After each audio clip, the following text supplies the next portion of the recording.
मैं आज जिस अपने वक्तव्य को प्रस्तुत कर रहा हूँ वह वैदिक वाङ्मय के परिचय से आरंभ हो रहा है और उसका एक प्रकार से परिसमापन वैदिक संस्कृति के सातत्य के प्रश्न को लेकर होगा। यह मौखिक परंपरा वेद नाम से जानी जाती है। इसे श्रुति भी कहते हैं। यह आम्नाय भी कही जाती है। इन विविध शब्दों का उपयोग इस परंपरा के लिए क्यों किया जाता है? क्योंकि यह श्रुति है और श्रुति केवल उच्चारित शब्दों का श्रवण मात्र नहीं है। श्रुति का अर्थ है उस गहन आध्यात्मिक स्थिति में, समाधि की स्थिति में रहते हुए साक्षात्कार करना, और वह साक्षात्कार वाक रूप में होता है। और यह वाक केवल श्रुत वाक नहीं है, उच्चारित वाक नहीं है, यह सूक्ष्म वाक है। यह श्रुति इस प्रकार उस वाक का परम स्वरूप है जो ऋषियों ने, साक्षात्कार करता ऋषियों ने अपने ध्यान में उसको पाया है। इसलिए श्रुति को एक बहुत ही महत्वपूर्ण संज्ञा से भी कहा गया है। बिल्मम भाषणम इति। वह परम ज्ञान किस प्रकार हमको मिला है, वह भाषण है, अर्थात वह प्रकाशन है, वह प्रकाशित हुआ है और पुनः उपदेशाय ग्लायन्तेभ्यः अपरेभ्यः, जो उसको पाने के लिए अत्यधिक आकुल थे, उनमें उनको संक्रांत किया। तो संक्रांत करने के लिए शब्द का उच्चारण आवश्यक होता है, पर यह शब्द भी वस्तुतः अनादि हैं, अपौरुषेय हैं। समय समय पर वे पुनः हमारे सामने आ जाती हैं, पर वे अनादि परंपरा के रूप में हमको युग युग में बार बार मिलते रहे हैं। इसलिए उनकी अपौरुषीयता, उनकी अकर्तृकता, उनकी अनादिता यह अक्षुण्ण रहती है, क्योंकि वे पुनः पुनः परंपरा से प्राप्त होते हैं और गुरु के द्वारा दिए गए शिष्यों का पुनः अभ्यास के द्वारा उसका संरक्षण होता है। अतः वे आम्नाय हैं, वे परंपरा से प्राप्त हैं, इसलिए वे उच्चरित और आम्नाय स्वरूप हैं। श्रुति की उस मौखिक परंपरा को इसलिए हम आदिम के रूप में नहीं समझ सकते। इस परंपरा को आदिम मौखिक परंपरा के रूप में व्याख्यात करना इसके साथ न्याय नहीं होगा। यह वस्तुतः आद्य परंपरा है। आद्य परंपरा है जो अपने संपूर्ण रूप का आरंभ कर देती है, बीज रूप में उस परम ज्ञान को कह देती है, और बीज रूप में उस परम ज्ञान को कहने के साथ साथ उसमें आगे आने वाले अपार अर्थों के पुनः प्रकाशन की संभावना को व्यक्त कर देती है। इसलिए यह परंपरा एक प्रकार का आरंभ है, ओपनिंग है, और इससे बीज रूप में निहित वे सारे अर्थ कालक्रम के अनुसार हमारे सामने आते जाते हैं। उन अर्थों में एकता है या अनेकता है, यह प्रश्न उठाया जा सकता है और उठाया गया भी है।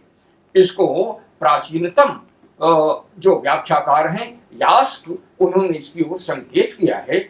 ऐसे भी ऋषि हैं जो कहते हैं इनका अनर्थक, इनमें अनर्थक्य है, इसमें अर्थ को ढूंढने की आवश्यकता नहीं है। दूसरे कहते हैं कि नहीं, उनके अर्थ हैं, लेकिन ये एक तरह से भंगिमा है। उस अपार अर्थ राशि को कहने के लिए हम ये कह सकते हैं कि उसमें कोई एक विशिष्ट अर्थ राशि नहीं है, इसलिए वो अनर्थक्य है। उनका अनेक अनंत संभावनाएं वहां पर विद्यमान है। इसको कहने की एक भंगिमा हो सकती है, लेकिन वह अनंत संभावना अनंत अर्थ में प्रकाशित होती है, ये दूसरे विधि रूप में कहने का उसका प्रयास है। अतएव जो स्वयं निरुक्तकार हैं वो उसको अर्थ के रूप में ही देखते हैं। अर्थ की उस अपार संभावना को परंपरा आगे ले जाती है। अतएव वेद वह परम ज्ञान है जिस परम ज्ञान की व्याख्या करने के लिए हम स्वतंत्र हैं।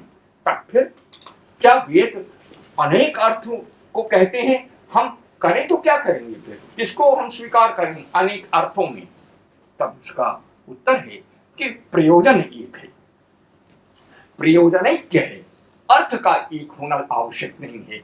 उस प्रयोजन को प्राप्त करने के लिए, उस मोक्ष प्रयोजन को प्राप्त करने के लिए जो अनेक संभावनाएं हैं वो अपनी जगह पर अपने अपने लोगों के लिए हैं। हम उन अनेक संभावनाओं का निषेध नहीं कर सकते। यह कहना अपने में संकुचित कर देता है कि इस और इस विधि से ही किया जाए तभी वह परम लक्ष्य प्राप्त होगा। इसको परंपरा ने बहुत ही सुंदर शब्दों में कहा है, ऋषि नाम वैचित्र्यात् ऋजु कुटिल नाना पथ दुषाम नृणाम एको गम्यस्त्वमसि पयसाम अर्णव इव। ये तो रुचि का भेद है, ये तो हमारी अपनी सीमा है कि हम मार्ग को कहां से आरंभ करते हैं। सब एक ही स्थान में और एक ही काल में नहीं रह सकते, अपने अपने स्थान अपने अपने काल से वे बढ़ते हैं उस लक्ष्य की ओर। अतएव मार्गों का अनेक होना यह बहुत स्वाभाविक है, लेकिन मार्गों के अनेक होने से लक्ष्य की अनेकता नहीं होती, वो तो एक ही होगा। उस एक लक्ष्य की एकता उस परम ज्ञान के द्वारा कही जाती है। अतएव वेद उस संपूर्ण आध्यात्मिक परंपरा के समुच्चय को कहते हैं, उसके बीज को कहते हैं, उस अनादिता को कहते हैं, उसके परत्व को कहते हैं। इसलिए वेद परम ज्ञान है। इसलिए परम ज्ञान के लिए होने के कारण वे पराविद्या हैं। पराविद्या की वो व्याख्या करते हैं, जिसकी वह पराविद्या जो हमारे विविध चिंतन की विविधता को प्रकाशित करती है, फिर भी उस एकता को कभी तिरोहित नहीं होने देती, उस एकता की अक्षुण्णता भी बनी रहती है। यह तो ज्ञान के स्वभाव में निहित है। ये तो भारतीय चिंतन जिस ज्ञान को कहता है उसके स्वभाव में निहित है कि वह एक भी होकर अनेक हो सकता है। अतएव वे वेद स्वयं एक ही वेद हैं, श्रुति एक ही है, एक ही रहती है, पर काल के अनुसार पुनः उस श्रुति को, एक ही श्रुति को, जिसको अब शायद सबके लिए धारण करना संभव नहीं है, क्योंकि उनकी शक्ति, उनकी सामर्थ्य सब में कहीं कोई कमी आती है। अतएव वेद का, उसी एक वेद का संपादन 3 या 4 वेदों के रूप में किया जाता है। यह बात सुस्पष्ट रूप से कही दी गई है कि इसी बात को ध्यान में रखते हुए महर्षि वेदव्यास ने, कृष्ण द्वैपायन वेदव्यास ने, बादरायण ने उन वेदों का अपने शिष्यों को, 4 शिष्यों को पढ़ाते हुए उनका चतुर्धा रूप प्रयुक्त किया। उसी वेद को यज्ञ की दृष्टि से देखा जाए तो यज्ञ में जो इनका प्रयोग होता है, श्रौत यागों में जो इनका प्रयोग होता है, वे मंत्र ऋग, यजुष और साम के रूप में हैं। इसलिए ऋग्वेद, यजुर्वेद और सामवेद, यही वेद त्रयी ही वेद है। इस दृष्टि से, याज्ञिक अनुष्ठान की दृष्टि से वेद को त्रिविध कहा जा सकता है, लेकिन वस्तुतः उनको चतुष्टयी के रूप में भी स्वीकार आरंभ से किया जा रहा है। वो स्वीकार है, स्वीकृत है। अतएव भगवान वेदव्यास ने उसको अपने 4 शिष्यों को पढ़ाया है। अब पुनः आवश्यकता होती है कि इनकी रक्षा कैसे की जाए। इतना विशाल वाङ्मय है और वो भी एक ही या 4 व्यक्ति के द्वारा ही नहीं हो सकता, तो पुनः उनके उसकी अध्यापन का, स्वाध्याय का वितरण करते हुए और भी 4 शिष्यों के अनेक शिष्यों के रूप में हो जाता है। अतएव उसका विभाजन ही उसकी शाखा के भेद का मूल बन जाता है। 4 वेद के अनेक शाखाएं हैं।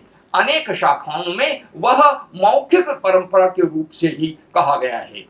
इसका यह भी अर्थ नहीं है कि इसका उपदेश करने वालों को लिखना नहीं आता था।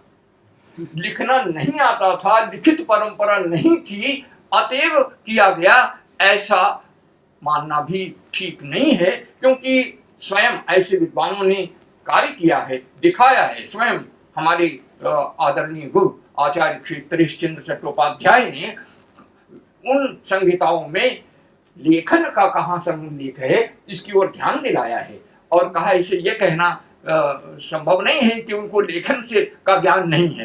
ये बड़े भारी विवाद का विषय है आजकल के विद्वानों के बीच में कि ये लेखन कैसे आया, कहाँ से आया, वो विषयांतर है, उसको हम छोड़ते हैं। लेकिन यह जो मौखिक परंपरा है, जो इसका श्रुतित्व है और जो यह इसका उच्चतत्व है, जो एक उस एक अभिन्न ज्ञान का, भेद रहित ज्ञान का पुनः काल में आना है, इसलिए उसकी जो शब्दानुपूर्वी है वो भी नित्य है। शब्द का वह जो जो टेक्स्ट है, वो टेक्स्ट एक है, फिर भी उस अपने बीज रूप में, उस अक्षुण्ण ज्ञान के रूप में, अखंड ज्ञान के रूप में वो एक है। पुनः उसको कहते समय वह क्रमशः आएगा, इसलिए शब्दानुपूर्वी है, पर वो शब्दानुपूर्वी भी अनादि है। उसमें भी उसके एक एक अक्षर ऐसे हैं, एक एक वर्ण हैं, जिनका वैसे ही जिस रूप में वो कहे गए हैं वैसे ही सुरक्षित रहना आवश्यक है। उनमें परिवर्तन नहीं हो सकता, वो अपरिवर्तनीय है। इसलिए वेद में किसी प्रकार का प्रक्षेप करना यह स्वीकार्य नहीं है, और इस अखंड परंपरा ने उसको प्रक्षेप से बचाया है। उस प्रक्षेप से बचाने के लिए उसकी मौखिक परंपरा के इतने विशिष्ट रूपों का उसने आविष्करण किया और उसको दिया, उस पद्धति का आविष्करण किया जो अपने में ही अद्भुत है। इतनी विशाल है वो कि उसको उस पर अधिकार करने के लिए बहुत बड़े समय की आवश्यकता होती है। 8 वर्ष का बालक जब उसको आरंभ करना शुरू करता है, सीखना शुरू करता है, तो उसमें 12 वर्ष उसके रख सकते हैं, 16 वर्ष लिख सकते हैं, और तब जाके एक शाखा के उच्चारण की उस विधि को वो सुरक्षित समझ पाता है, रख पाता है, और सारे जीवन उसका अभ्यास करता है। ये बात हमारे सामने आएगी जब हम उसके मौखिक स्वरूप को देखेंगे कि कैसे शाखा का किस प्रकार पाठ से और पाठ की विशिष्टता से कैसे उसकी रक्षा हुई है, और उसको पूरे भारतवर्ष के अलग अलग क्षेत्रों में कैसे वो शाखा प्रचलित होती है, उन शिष्यों के द्वारा आगे ले जाई जाती है। पुनः भौगोलिक रूप से कश्मीर से लेकर केरल तक, गुजरात और पंजाब से लेकर पूर्व में असम तक, यह अलग अलग क्षेत्रों में शाखाएं कैसे सुरक्षित हुई हैं, इस भौगोलिक विस्तार में भी उसकी विविधता होते हुए भी एकता को कैसे सुरक्षित किया जाता है, यह आश्चर्यजनक है। और यह ऐसा सोचना कितना तार्किक रूप से सत्य है या असत्य है कि इस देश में एकता की अवधारणा नहीं थी, एकता की अवधारणा किसी ने आके हमको सिखाई है। यह बात इससे देखिए कि यह तथ्य कैसे है। अगर ऐसा नहीं था तो यह संपूर्ण परंपरा कश्मीर से लेकर केरल तक अलग अलग शाखाओं के रूप में कैसे है, पंजाब से लेकर सिंधु के उस तट से लेकर और असम तक, ब्रह्मपुत्र के तट तक कैसे वो प्रशस्त है, और कैसे अलग अलग क्षेत्रों में वह सुरक्षित होते हुए उसके संपूर्ण भाग की एकता भी सुरक्षित की जाती है। यह श्रुति का अर्थ है, यह मौखिक परंपरा का अर्थ है। ये आदिमता नहीं है, ये प्रिमिटिव नहीं है, यह इसके भीतर एक कोई गहन अर्थ है जो छिपा हुआ है, और उसको सामने प्रकाशित करना ये हमारा एक तरह से उद्देश्य है, ये लक्ष्य है।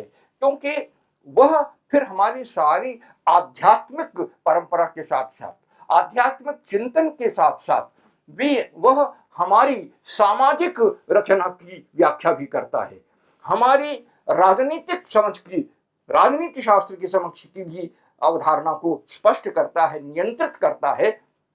वो हमारे उस नैतिक स्वरूप को भी निर्मित करता है, वो हमारे सामाजिक नियमों को भी वो निर्धारित करने में सहायता करता है और उसके प्रसार की अनंत संभावनाओं को रखता है। इसलिए मौखिकता, उसका मौखिक स्वरूप, और मौखिकता में उसका सूक्ष्म से लेकर स्थूल तक स्वरूप, परावाक से लेकर विमर्शात्मिका वाक से लेकर जो वैखरी पर्यंत उसका स्वरूप अनुपूर्वी है, उच्चरित शब्दानुपूर्वी है, उसकी नित्यता, उसकी अपौरुषेयता, उसके महत्व को वो रेखांकित करती है। अतएव उसके भीतर, जैसा कि हम देखते हैं कि प्रत्येक वेद की उसके 4 भाग हैं, उसका मंत्र भाग है, उसका आरण्यक भाग है, उसका उपनिषद भाग है, और तो मंत्र, ब्राह्मण, आरण्यक और उपनिषद चारों वेदों में ये उसके भाग हैं। और उन चारों भेदों में, चारों भागों में पुनः जो विस्तार होता है, तो मंत्र क्या है, ब्राह्मण क्या है, आरण्यक क्या है, उपनिषद क्या है, इनको हमको समझना होता है। और इस मौखिक परंपरा में जो मंत्र हैं, उनमें प्रमुखतः मंत्र का अर्थ है देवस्तुति। देवस्तुति मात्र अर्थ नहीं है, उसमें बहुत सारे अर्थ हैं, उसमें लौकिक भी विषय आ जाते हैं, उसमें दान स्तुतियां भी हैं, उसमें संवाद भी हैं, उसमें आख्यान भी हैं, ये सब कुछ हैं। पर वे अंततः जहां पर पर्यवसित होते हैं, मंत्र में, मंत्र अनुष्ठान में प्रयुक्त होते हैं। एक वेद अनेक शाखाओं में विभक्त होकर पुनः अनुष्ठान की दृष्टि से उसका प्रयोग होता है, इसलिए कर्म में इन शाखाओं की अंगता है।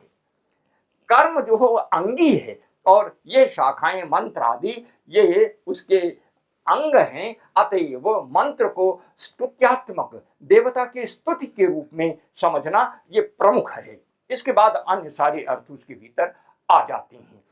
ब्राह्मण भाग का स्वरूप हमारे विद्वान बताएंगे कि किस प्रकार उस मंत्र की व्याख्या करना, उस आनुष्ठानिक स्वरूप को पुनः प्रकाशित करना, उसमें निहित वह जो काव्यात्मक भाषा है, काव्यात्मक भाषा की प्रतीकात्मकता को, काव्यात्मक भाषा के उस रूपकात्मकता को, उसके आख्यानात्मक स्वरूप को कैसे विस्तृत किया जाए, कि उसके नैरूपिक स्वरूप को कैसे कह दिया जाए, ब्राह्मण उसको कहते हैं। और वे केवल अनुष्ठान के विवरण मात्र नहीं हैं, अनुष्ठान के विवरण के पीछे तार्किकता और रहस्यात्मकता को निरूपित करने वाले वे गद्य भाग हैं। तो गद्य भाग में जिस तरह से मंत्र, ऋक् मंत्र, वे वस्तुतः ऋक् स्वरूप हैं, छंदोमय हैं, इसलिए छंदस हैं, छांदस है ये वेद। छंदोमयता के साथ साथ वे गद्यात्मक हैं, जो यजुः है, इसलिए याजुष यजुर्वेद का जो स्वरूप है वो स्वरूप है। पुनः उन्हीं ऋक् को जब हम गानात्मक रूप से कहते हैं, तो वे गीतिषु सामाख्या, गीति हो जाने पर उसी को हम साम कहते हैं। और इस प्रकार ऋग, यजुः और साम हैं। अथर्व संहिता में वस्तुतः शांति कर्म और पुष्टि कर्म विशेष रूप से आते हैं, बहुत विराट स्वरूप है उसमें। वस्तुतः पुष्टि कब होगी? जब मनुष्य स्वस्थ रहेगा, जब उसका पोषण होगा, जब कृषि बहुत अच्छी होगी, जब एक विशिष्ट सामाजिक व्यवस्था होगी जिसमें उसकी, उस व्यवस्था के परिपालन की भी योजना होगी, विधि होगी। अतएव इन सारे अर्थों को जो आयुर्वेद में प्रकाशित होता है, जो दंड नीति में और राजशास्त्र में प्रकाशित होता है, उन सब के बीच अथर्ववेद में है राजत्व की वह का स्वरूप, और संपूर्ण यज्ञ की हमारी अवधारणा में वह आता है। इसलिए यह विराट मौखिक परंपरा कैसे अपार विद्याओं का स्रोत बन जाती है, उसका स्रोत स्वरूप, स्रोत रूप कैसे बनता है, इसको हमको देखना पड़ता है। पुनः इस प्रकार उपदेश की दृष्टि से, मौखिकता की दृष्टि से हमको ये देख करके उसके शाखा के स्वरूप को, उसके ब्राह्मण के स्वरूप को, उसके गीति के स्वरूप को हमको देखना होता है। ठीक इसी प्रकार उसमें जो अर्थ है, उसका जो उपदिष्ट अर्थ है, वह अर्थ क्या है, उसको देखते हुए उसको कर्म कांड और ज्ञान कांड में हम रख सकते हैं। कर्म भाग है, कर्म कांड बड़ा विपुल है। उस कर्म कांड को हम मंत्र संहिताओं में भी देख सकते हैं।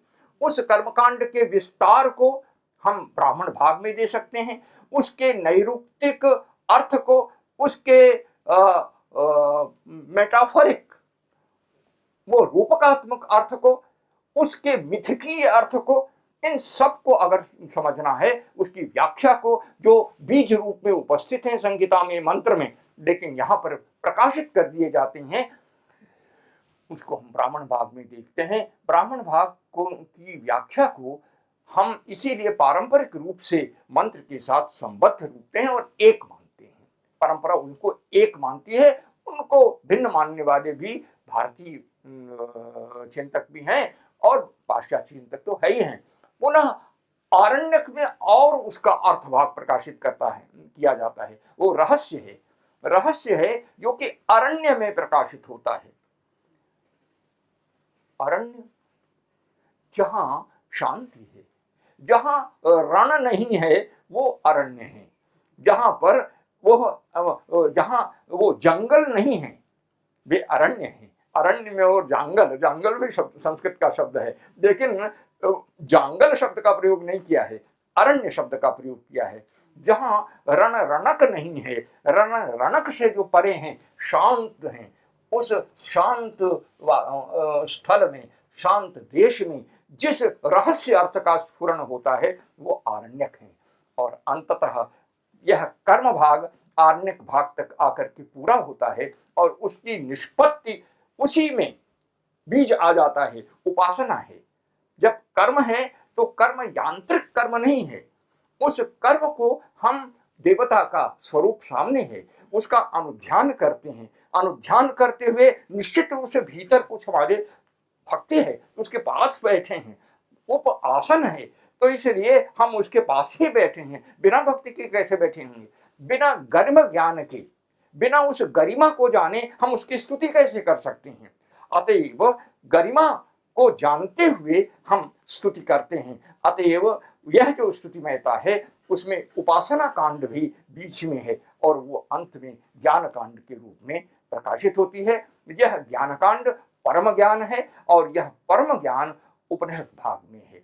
उपनिषद भाग जिसको सामान्य रूप से 108 उपनिषदें कही जाती हैं आजकल, पर 108 से ज्यादा उपनिषदें मिल रही हैं। तो उपनिषद खास किताब का ढंग नहीं है। उपनिषद एक ज्ञान को कहने की प्रक्रिया है। यह प्रक्रिया किसी कालखंड में ही नहीं सीमित हो सकती, ये प्रक्रिया सतत प्रवाहित हो सकती है। इसलिए इसको लेकर हम ये नहीं कह सकते कि इतनी ही उपनिषदें हैं और बाकी सब बात की हैं, इसलिए कुछ उपेक्षणीय है, ऐसा कुछ नहीं है। वस्तुतः यह एक शैली है और यह शैली उपनिषद की मूल उपनिषदों में विद्यमान है। वो मूल उपनिषद 10 हो सकती हैं, वो मूल उपनिषद 13 हो सकती हैं। प्रधान उपनिषद कहिए, मूल उपनिषद नहीं कहिए, प्रधान उपनिषद हैं, वो 10 हो सकती हैं, वो 13 हो सकती हैं, वो बढ़ती जा सकती हैं। एक दृष्टि से उनका आख्यान हो गया, दूसरी दृष्टि से भी आख्यान होते हुए वो तत्त देवताओं के स्वरूप को भी समझ सकती हैं। और अब इसी ज्ञान कांड को, जहां जो कर्मकांड है और ज्ञान कांड है, उसकी मौखिक परंपरा का विशिष्ट स्वरूप यह है कि वो एक ओर तो प्रत्येक वर्ण के यथावत संरक्षण के महत्व को स्वीकार करके उसको रखती है, पर दूसरी ही ओर उस विपुल राशि को कुछ वाक्यों में ही वो कह सकती है। अतएव महावाक्य की, उपनिषद के महावाक्य की जो अवधारणा है, प्रत्यय है, वो भी है। तो उस विपुल अनुपूर्वी के संरक्षण के साथ साथ उसी उसी अर्थ को जो इस विपुल अनुपूर्वी में मंत्र, ब्राह्मण, आरण्यक और उपनिषद में निहित है, उसको एक अक्षर में भी कहा जा सकता है। उसके सारे वैविध्य के रहते हुए उसमें उसको कहा जा सकता है। इसलिए भर्तृहरि ने वाक्यपति में ये स्पष्ट रूप से कहा कि प्राप्त्युपायोनुकारश्च तस्य वेदो महर्षिभिः एकोप्यनेकवर्त्मेव समाम्नातः पृथक पृथक। ये जो वेद हैं ये ब्रह्म का ही प्राप्ति का उपाय हैं और उसका अनुकार भी है। माने ब्रह्म रूप ही है ये वेद, और ब्रह्म की प्राप्ति के उपाय को भी कहते हैं। वे उपेय भी हैं और उपाय भी हैं। अतएव दोनों ही बात वेद का स्वरूप निश्चित करती है, उसको बताती है। पर उसमें सत्या विशुद्धि तत्रोक्ता विद्यैवैक पदागमा युक्ता प्रणव रूपेण सर्ववादा विरोधिनी। वो सत्या विशुद्धि तत्रोक्ता, तत्र वेदेषु सत्या विशुद्धि उक्ता, जो वास्तविक जो सत्य शुद्धतम रूप है वो कहा गया है। सत्या विशुद्धि तत्रोक्ता, एक एक पद के आगम से, माने जो ओम एक अक्षरम ब्रह्म, एक अक्षर है वो पदात्मक है। अक्षर इसीलिए कि वर्ण 3 है उसमें, पर वह पद रूप है। पद मैंने उसका अर्थ है, इसलिए वह एक उस ब्रह्म का वाचक होने के कारण एक उस एक अक्षर विद्या के रूप में वो आई है। इसलिए एक और वो श्रुति है, एक और वो उस परंपरा में है जो अनादि है, अपौरुषेय है। दूसरी ओर वही आगम है जो किसी न किसी के द्वारा कहा गया है। कोई दिव्य उसका वक्ता है, कोई दिव्यादिव्य वक्ता है, कोई पुरुष भी हो सकता है। अतएव वह कर्तृक है, ज्ञात कर्तृक है। तो अज्ञात कर्तृक होते हुए भी वह इस रूप में एक अक्षर में कही गई है, पुनः वो आगम में आ गई है, उसी का आगम में विकास हुआ है। तो यह निगम और आगम का संबंध भी उसी के द्वारा आचार्य भर्तृहरि ने कहा, और कहा कि उसमें उसका यह भी स्वरूप है, माने एकात्मता, एक बहु अनुपूर्वी विस्तार भी, और उसको एक अक्षर में भी कहा जा सकता है। मैं इस प्रसंगतः इस बात को कह दूं कि ऐसे प्रस्थान हमारे देश में आए, दार्शनिक प्रस्थान, जिन्होंने वेद की परम प्रामाण्य को स्वीकार नहीं किया। उन्होंने वेद के प्रामाण्य का निषेध किया। ऐसे भी प्रस्थान आए जो वेदों में निर्दिष्ट एक अक्षर, एक जो नित्य आत्म तत्व है और ब्रह्म तत्व है जो सर्वव्याप्त है, उसका उपदेश करते हैं, लेकिन उस वेद का प्रामाण्य अस्वीकार करके एक क्षणिक तत्व का उपदेश करने वाले, उसको कहने वाले, नित्य आत्मा का निषेध करने वाले प्रस्थान भी आते हैं, नास्तिक भी आते हैं। लेकिन सब या तो वेद को आप स्वीकार करिए या वेद को अस्वीकार करिए। इस विविध संबंध से सबका संबंध वेद से बन जाता है। यह बात हमारे प्राचीन आचार्यों ने कहा है, और कहने का तात्पर्य यही है कि कहीं न कहीं हमारे चिंतन के मूल में, समस्त चिंतन परंपरा के मूल में वे वेद विद्यमान है, और उनका यह जो अद्वय स्वरूप है, यह जो उनका एक नहीं, इसीलिए उसको अद्वय से कहा जाता है कि एक कहने से तो वो बात बनती नहीं है, वो दो नहीं है, उनमें द्विपन नहीं है, वे अद्वय स्थिति को कहते हैं। पुनः वे नानात्व में भी प्रकाशित हो जाते हैं। यह हमारे चिंतन का एक जो विशिष्ट पक्ष है, उसको लेकर के यह मौखिक परंपरा हमारे लिए इसलिए इतनी महत्वपूर्ण हो जाती है। मेरे इस कथन का तात्पर्य ये है कि इस मौखिक परंपरा के मूलभूत मौलिक स्वरूप को सुरक्षित रखने के लिए हम इसीलिए प्रयत्नशील हैं कि हम इसकी व्याख्या संपूर्ण जीवन में निहित इसकी एकता में विविधता को हम व्याख्यात कर सकें और उसको समझ सकें। तो एकता को अगर हम तिरोहित कर देंगे तब फिर हमारा स्वरूप बनेगा ही नहीं। लेकिन केवल एकता के ऊपर ही हम बल देंगे तो हमारी इस वैविध्य की व्याख्या भी नहीं हो पाएगी। तात्विक दृष्टि से इसको देखना आवश्यक है। ऐतिहासिक दृष्टि से देखने वाले इसको देखते रहें, लेकिन उस परंपरा के तात्विक स्वरूप पर हमारा ध्यान अवश्य जाना चाहिए। तभी हम उसके समूचे और सम्यक समीचीन अर्थ को कह पाएंगे। मैं इसलिए समझता हूं कि अब इस पर जो कुछ चर्चा हो सकती है संक्षिप्त चर्चा भी हो जाए और तब फिर हम दूसरे व्याख्यान में इसके उस विस्तार की ओर भी बढ़ चलें, ताकि उसके विस्तृत स्वरूप को, उनके शाखाओं को, उसमें अनुष्ठीयमान कर्म के स्वरूप को, कर्म की उस व्याख्या को, इस पूरी अवधारणा की नमनीयता को, ये कैसा लचीला है कि इसमें ये समस्त संभावनाएं कैसे गर्भित हैं, उसकी नमनीयता को स्वीकार करते हुए हम आगे बढ़ें। और एक बात और भी है, वेद में हमारी संस्कृति के बीजभूत अर्थ निहित हैं। अगर उन बीजभूत, जिसको हम कहेंगे कोर कॉन्सेप्ट्स, जैसे उसकी काव्यात्मक भाषा आवश्यक है अर्थ की बहुलता को, अर्थ की बहुस्तरीयता को सुरक्षित रखने के लिए और कह पाने के लिए, कहने की सामर्थ्य के लिए काव्यात्मक भाषा ही वो है। इसीलिए वो न ममार न जीर्यति, पश्य देवस्य काव्यम न ममार न जीर्यति। ये देव का काव्य है। उस काव्य स्वरूपता में उसकी भाषा की अत्यंत विशिष्टता है। वह संगीतात्मक है, संगीतात्मक होते हुए वो नादात्मक है, नादात्मक रहते हुए भी वो वर्ण के रूप में आती है, भाषा बनती है, पर उसका सूक्ष्म रूप भी उसमें वैसे ही प्रवाहित होता रहता है।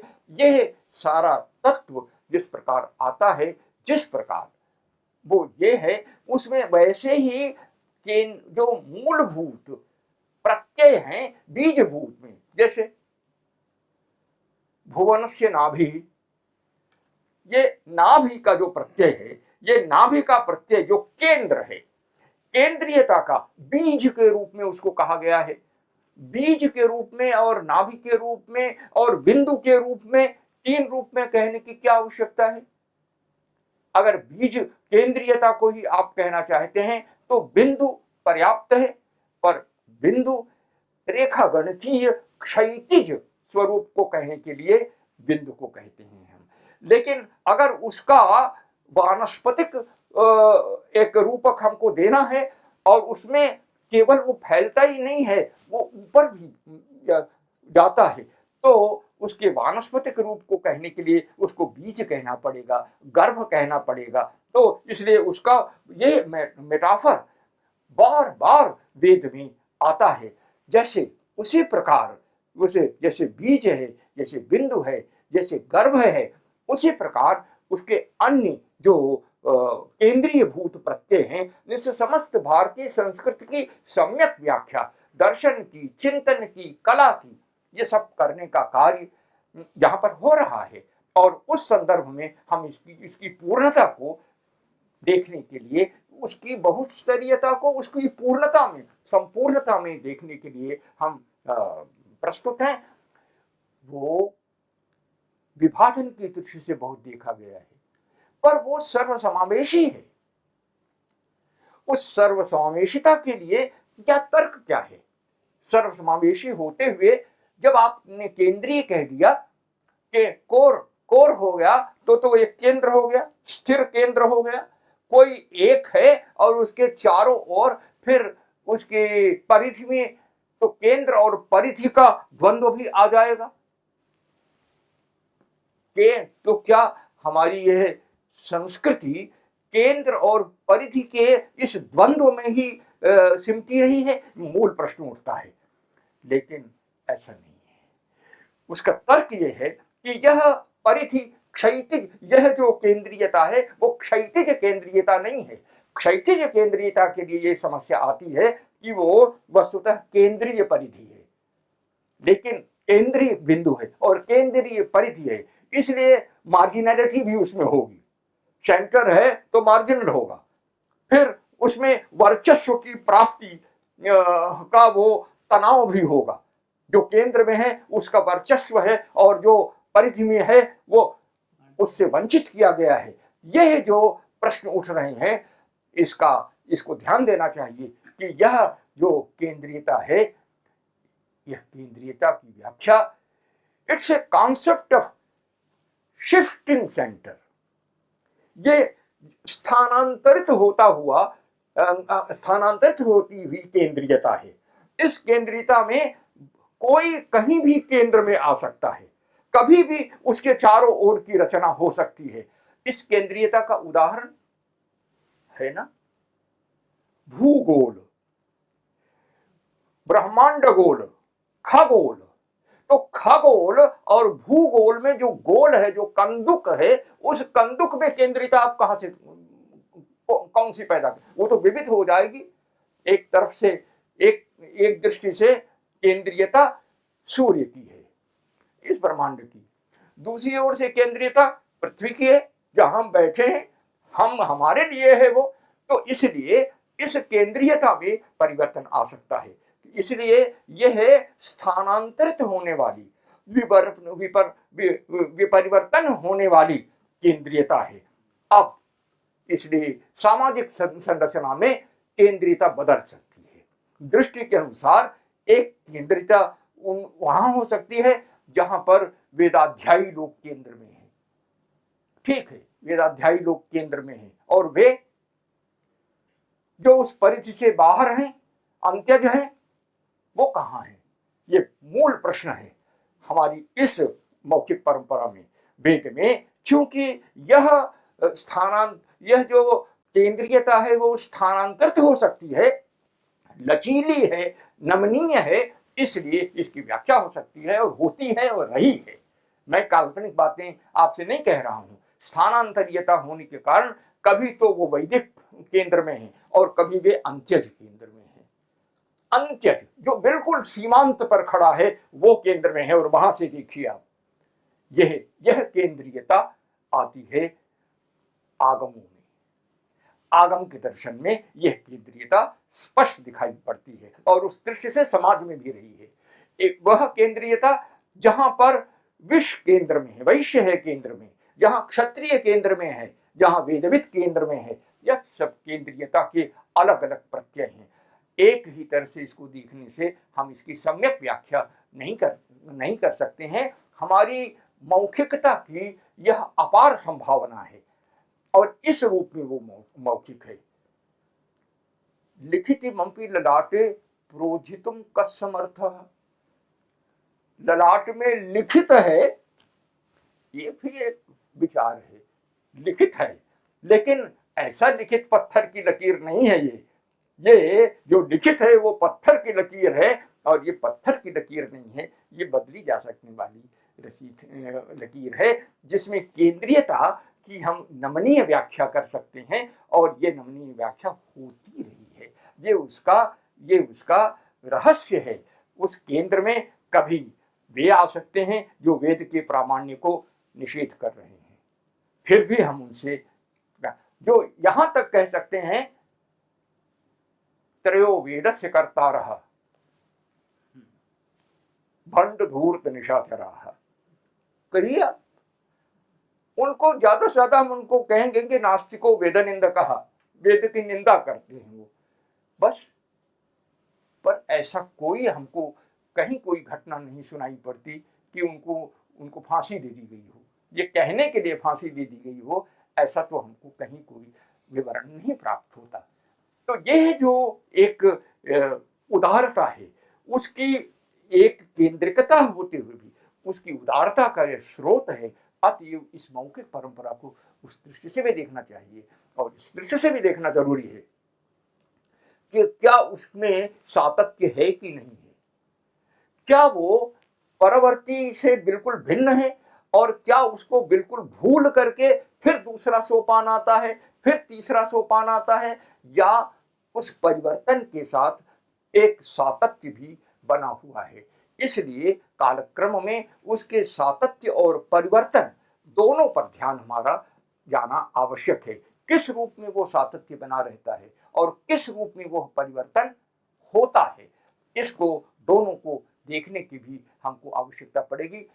मेरा आशय है कि इन सभी दृष्टियों से देखने से उसमें जो आचारात्मकता है, उसकी तत्व विद्या, उसका पुनः विश्व दृष्टि, उस विश्व दृष्टि में जो ये मनुष्य है, इसके कर्म की सोद्देश्यता, इसका इसका स्रोतस, और इसकी अभिप्रेरणा और इसके स्वरूप को व्याख्या हम कैसे करते हैं। तो इसलिए वो विश्व दृष्टि क्या है, उस विश्व दृष्टि में इस मनुष्य का स्वरूप क्या है, जब इसको तय कर लेते हैं, तब उसकी वस्तुतः सामाजिक, राजनीतिक, आर्थिक रचना का एक पूरा संसार सामने आ जाता है। और ये सब है, इसको समझने समझाने के लिए अपार संभावनाएं भी हैं।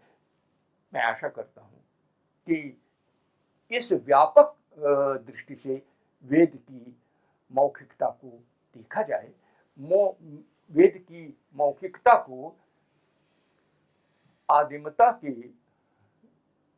संदर्भ में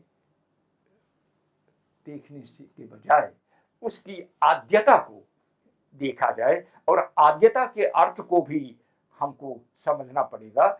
आद्यता का अर्थ जो प्राइमेबल है ये तो है, पर इसके साथ भी आद्यता का जो अर्थ है वह है उसकी खोल देता है वो अपार संभावनाओं को बीज रूप में होते हुए भी।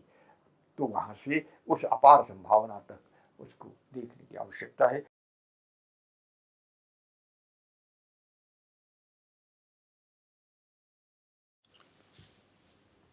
भारतीय मान्यता के अनुसार वेद सृष्टि क्रम की प्रथम वाणी। श्वेताश्वतर उपनिषद में कहा गया है, यो ब्रह्माणं विदधाति पूर्वं यो वै वेदांश्च प्रहिणोति तस्मै। वस्तुतः इस पूरे ब्रह्मांड के पीछे चिन्मयी शक्ति है, और उस चिन्मयी शक्ति के ही एक अंश हम भी हैं। इसीलिए वेदों का जो महावाक्य है वो है तत्त्वमसि, तुम वही हो, या अहम ब्रह्मास्मि, वो जो चिन्मयी शक्ति है वो ही मैं ही हूँ।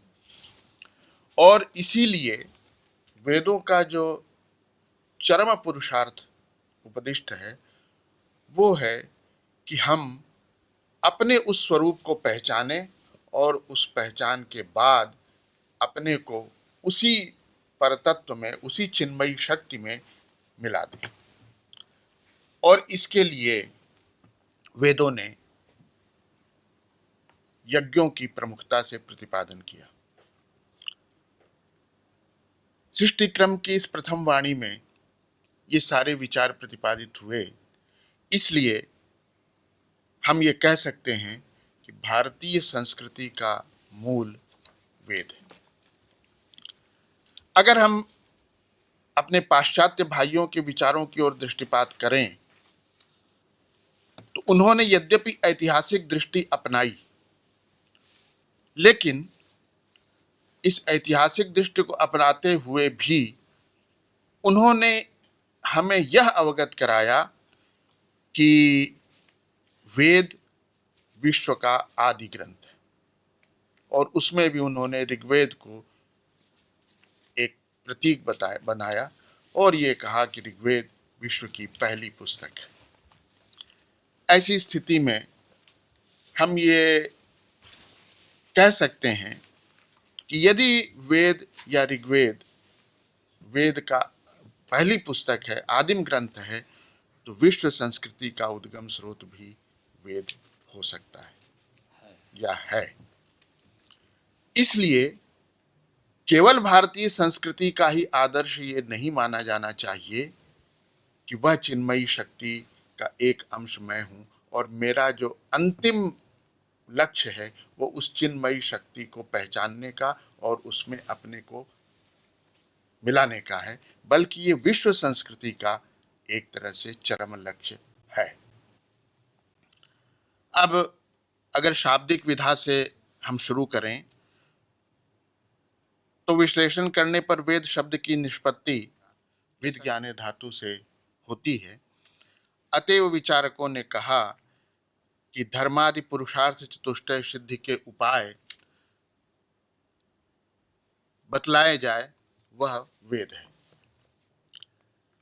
आचार्य सायण ने वेद के ज्ञानात्मक ऐश्वर्य को ध्यान में रखकर लक्षण किया कि अभिलषित पदार्थ की प्राप्ति और अनिष्ट परिहार के अलौकिक उपाय को जो ग्रंथ बोधित करता है वह वेद है। एक यहाँ प्रश्न उपस्थित हो सकता है कि अभिलषित पदार्थ को बतलाने की या बोधित कराने की सायणाचार्य ने क्यों मान्यता रखी, क्योंकि अभिलषित पदार्थ जो है वो हमारा परम साध्य नहीं है।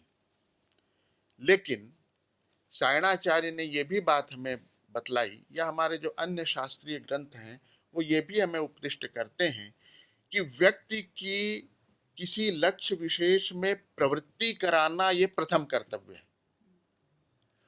और उस प्रवृत्ति कराने के लिए हमें उसके जो अभिलषित वस्तुएं हैं उसकी और उसका भी परिपूर्ण कराना एक साध्य बन जाता है। और फिर उस सोपान से वो आगे बढ़ता है तो ये समझता है कि जब हमारी इस छोटी सी आवश्यकता को इसने पूरा कर दिया तो फिर इसके बाद हमें इसकी ओर और प्रवृत्त होना चाहिए और प्रवृत्त होना चाहिए, और इस तरह से वो प्रवृत्ति बढ़ती बढ़ती बढ़ती चरम लक्ष्य की ओर पहुंच जाती है या पहुंचा देती है। इसीलिए सायणाचार्य ने इष्ट प्राप्ति और अनिष्ट का परिहार ये दोनों को लेते हुए और फिर ये बताया कि अलौकिक उपाय को जो ग्रंथ बोधित कराता है वो वेद है। यहाँ ये बात ध्यान देने की है कि अलौकिक उपाय इस शब्द से सायणाचार्य ने वेदों के यज्ञ परक दृष्टि को या यज्ञ मूलकता को प्रकाशित किया है, क्योंकि लौकिक उपाय तो हमारे सामने हैं और वो हमारे ही द्वारा प्रसूत हैं। इसलिए हम लौकिक उपाय से तो एक थोड़े से सोपान तक बढ़ पाते हैं और उसके बाद वो सोपान या वो मार्ग बंद हो जाता है। अलौकिक उपाय जो है वो बड़ा अंत तक हमें चरम लक्ष्य तक ले जाता है, और इसीलिए यज्ञ जो है वो परम साध्य बन जाता है। और इसीलिए सायणाचार्य ने यज्ञ परक व्याख्यान अपने चारों वेदों का किया। और आचार्य लोगाक्षी भास्कर जो कि मीमांसक हैं, उन्होंने दार्शनिक दृष्टि रखते हुए अपौरुषेय वाक्य को वेद कहा। इसी तरह आचार्य उदयन ने भी कहा कि जिसका दूसरा मूल कहीं उपलब्ध नहीं है और महाजनों अर्थात आस्तिक लोगों ने वेद के रूप में जिसको मान्यता दी है, उन आनुपूर्वी विशिष्ट वाक्यों को वेद कहते हैं। आपस्तंभादि सूत्रकारों ने वेद का स्वरूपावबोधक लक्षण किया और कहा कि वेद मंत्र और ब्राह्मणात्मक है। यहाँ मैं ये भी उल्लेख करना चाहूँगा कि हमारे इस शताब्दी के महान आचार्य भाष्यकार दयानंद जी ने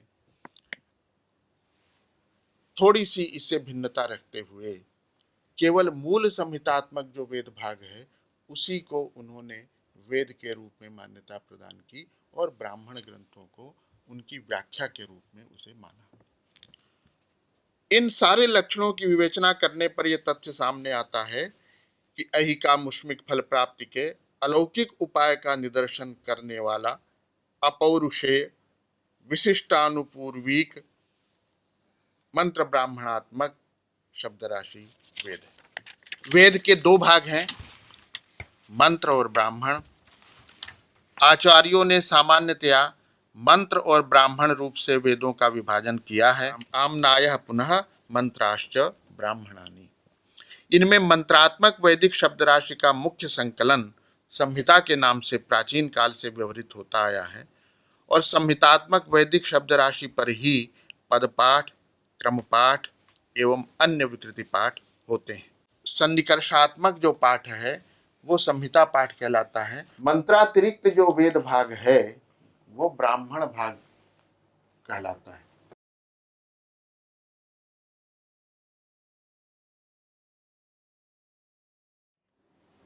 ये मंत्रों का जो आनुपूर्वी रूप से जो पाठ होता है उसे हम संहिता पाठ कहते हैं।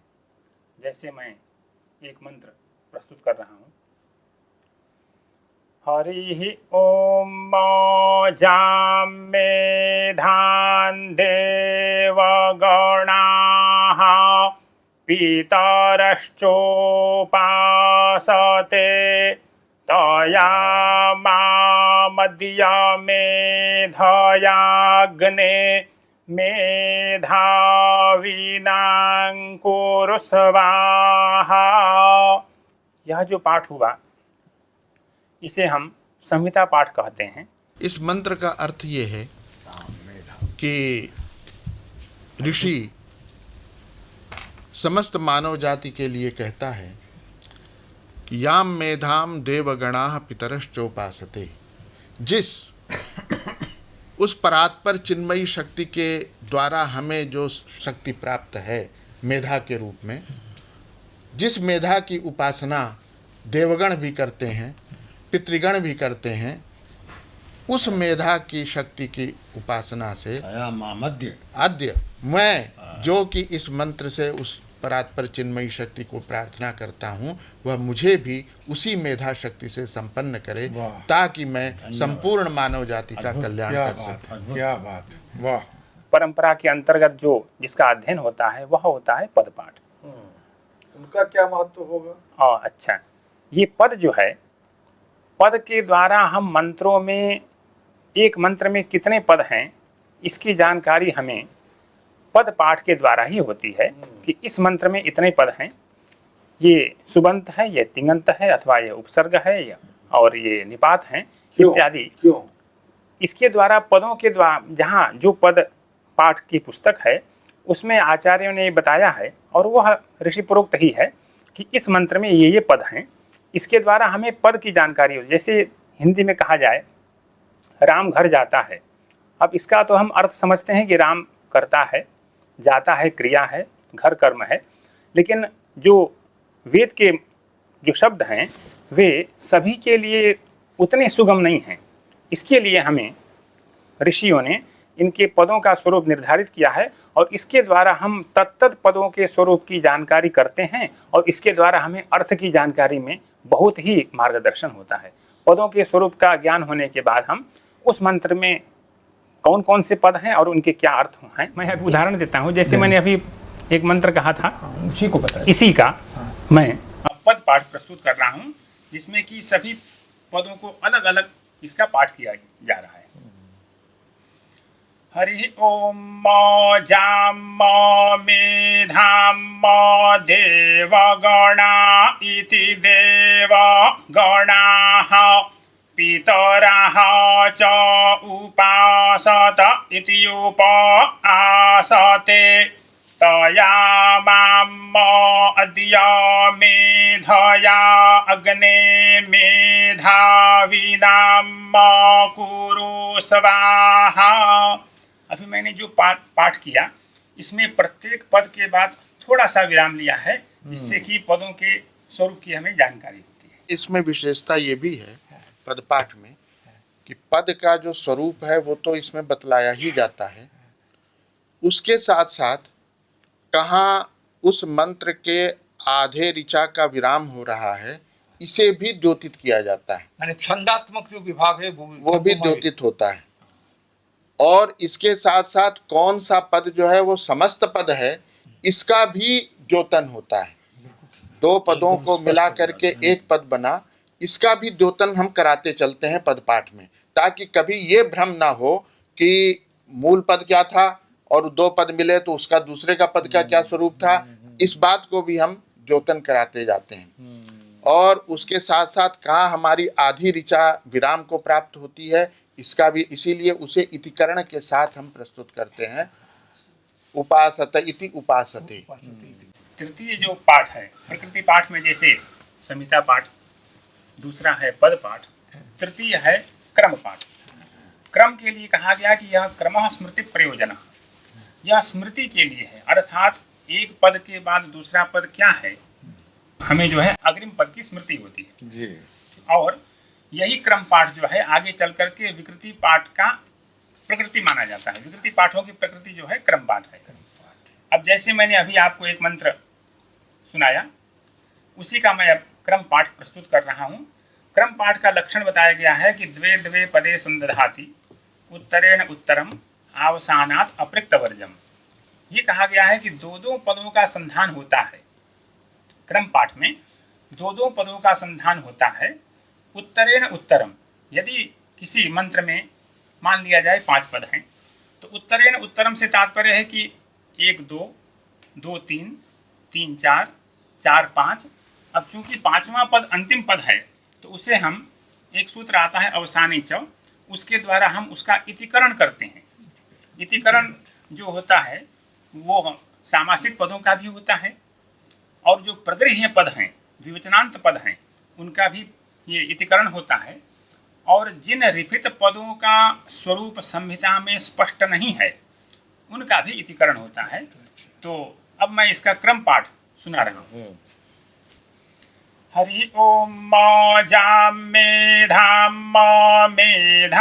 देवगणाः देवगणाः पितरः देवगणा इति देवगणाः पितरश्च चोपासते उपासत इति उपासते तया मामदिया मेधयाग्ने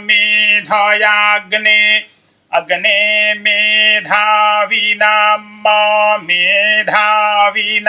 कुरु स्वाहेति स्वाहा। यह क्रम पाठ है। इस क्रम पाठ में जैसा कि आपने देखा, दो दो पदों का तो संधान हुआ ही। यह संधान जो है, इन 2 पदों में व्याकरणात्मक क्या संधियां हुई ये भी पता लगा, और उसके साथ साथ स्वरों की क्या संधियां हुई, उदात्त अनुदात्त आदि जो स्वर हैं इनकी क्या 2 पदों के बीच में क्या संधियां हुई ये भी सुरक्षित हुआ।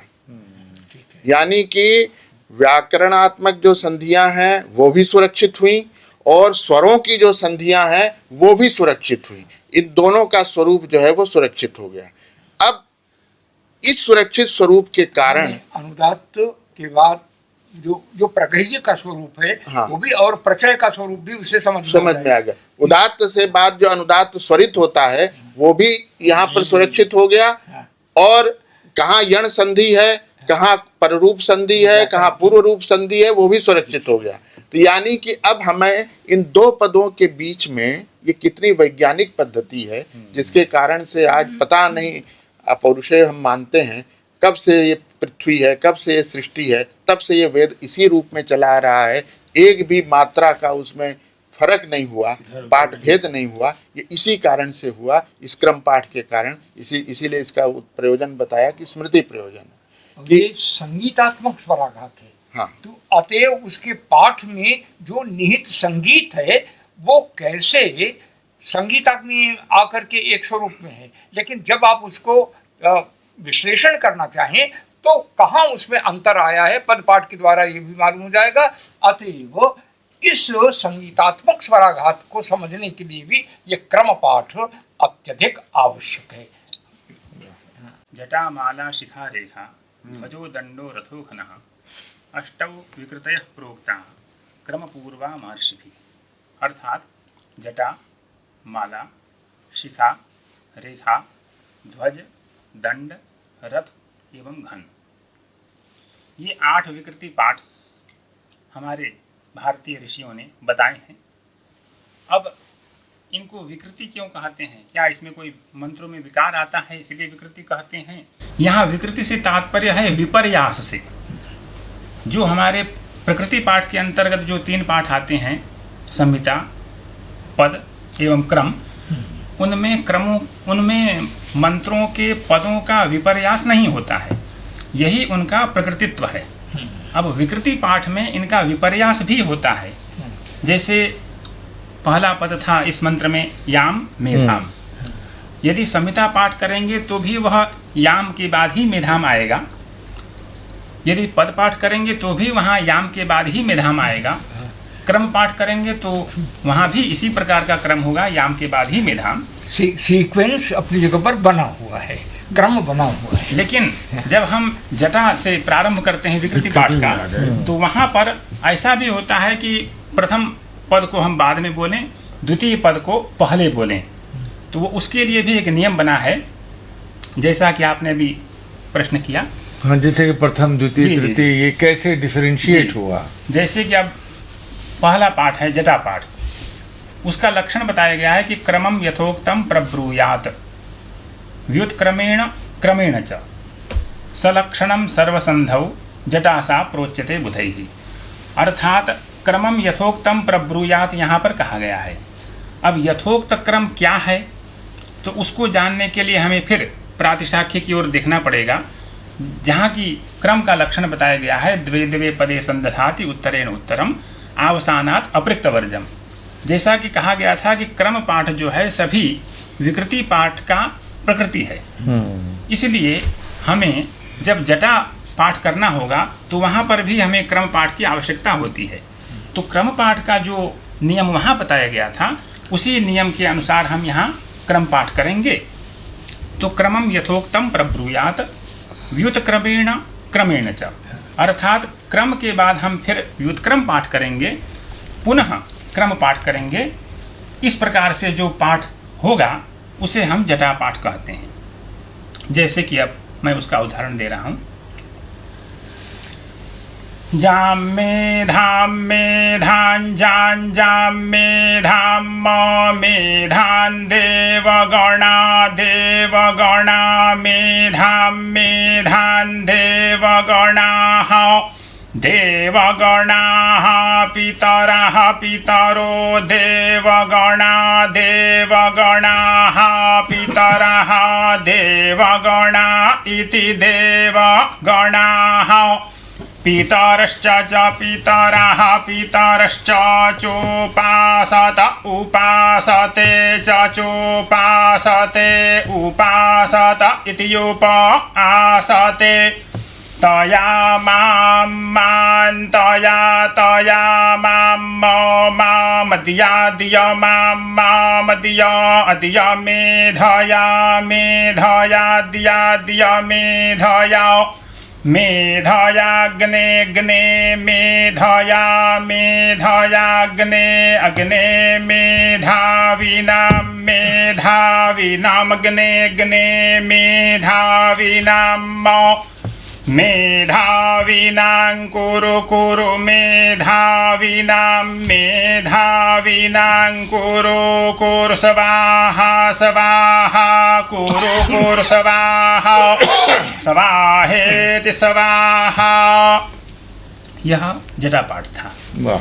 इस जटा पाठ में जो संगीत की उत्पत्ति होती है और संगीत के जो बोल बनते हैं उसका भी आधार ये विकृति पाठ है।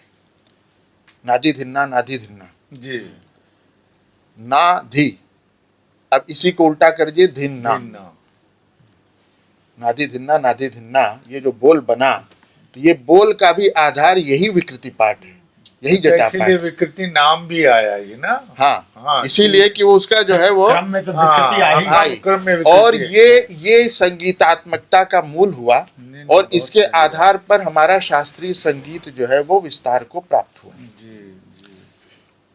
सारे रे रेसा गम इत्यादि जितने भी हमारे सप्त स्वर हैं, इन्हीं को हम जो है वो क्रम व्युत्क्रम और संक्रम करके और एक राग पैदा करते हैं, एक चमत्कृति पैदा करते हैं, एक नाद पैदा करते हैं, एक भाव पैदा करते हैं।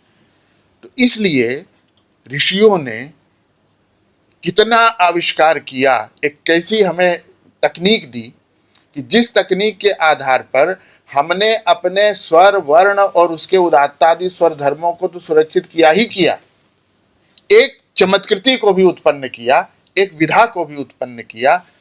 इसलिए ये विकृति पाठों की बहुत बड़ी देन न केवल वेद को है बल्कि संगीत को भी।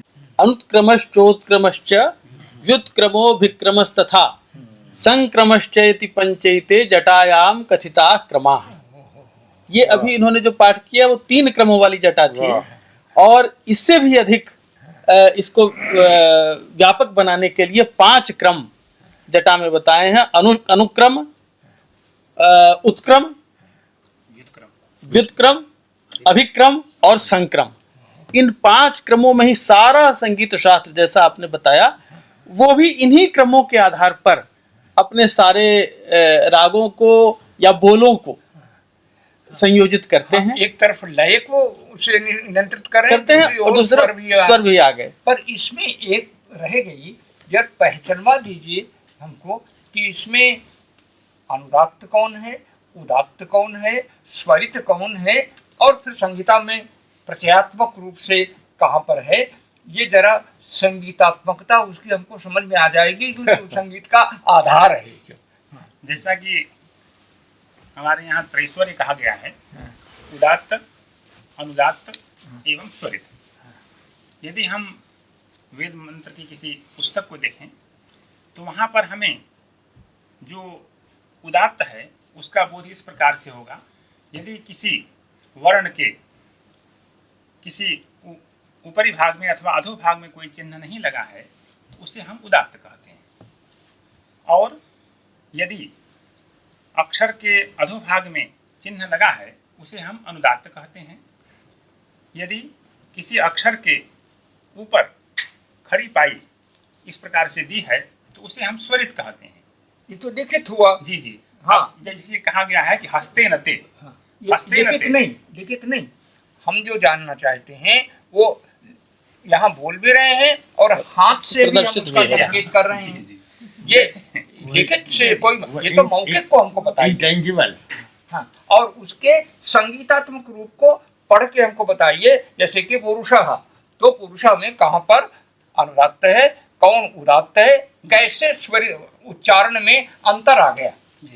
अनुदात्त का उच्चारण और विभक्त करने के लिए एक को नहीं आप सुना सकते, जब तक कि आप कम से कम 2 या 3 को नहीं एक साथ कहें तब तक पहचान नहीं होगी कि ये कौन उदात्त है, कौन अनुदात्त है, कौन स्वरित है, और फिर कौन स्वरित किस प्रकार का स्वरित है और कहाँ पर प्रचय हो गया है।